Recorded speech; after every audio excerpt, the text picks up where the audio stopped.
At sa atin namang showbiz balita. Nagpasalamat po ang bida ng Nathaniel sa patuloy na tagumpay sa ere ng teleserye. Excited na nga rin ang cast at crew ng serye dahil sa nalalapit na pagpasok ng bagong karakter dito. Alamin natin yan sa umagang balita ni Jeff Fernando.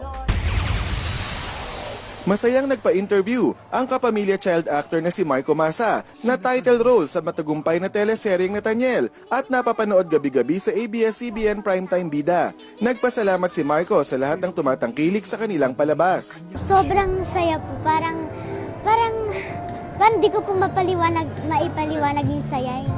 Inaabangan na nga ng lahat ang napipintong pagpasok ni John Lloyd Cruz sa serye at cast ng Nathaniel. Masaya sa bago nilang kapamilya.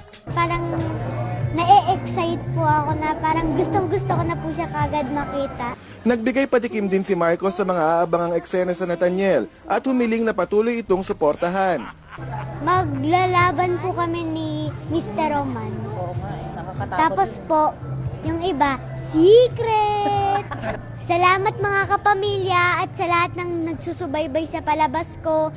Sana magsubaybay pa kayo sa mga susunod na palabas. Maraming salamat! Inaasahang mas gaganda at magiging mas kapanapanabik ang mga eksena sa Nathaniel, lalo na't malapit nang mapanood si Lloydie, nagaganap bilang si Attorney Francisco Lucas, na makakalaban ng karakter ni Paul, na ginagampanan ni Gerald Anderson. Jeff Fernando, ABS-CBN News. Hindi, no? Exciting nga yun. naman Mga yan. mangyayari sa Nathaniel. Marami tayong aabangan doon, ha?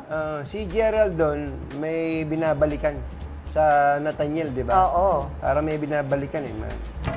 Tapos sa totoong buhay, Magkikita. magkikita, yung dating magkasintahan. Naku, aabangan po natin yan, mga Dapat kapamilya. magbantay si Angelica sa set. Tutok lamang po at magbabalik pa rin po ang Umagang Gaganda. Magbantay sa natin.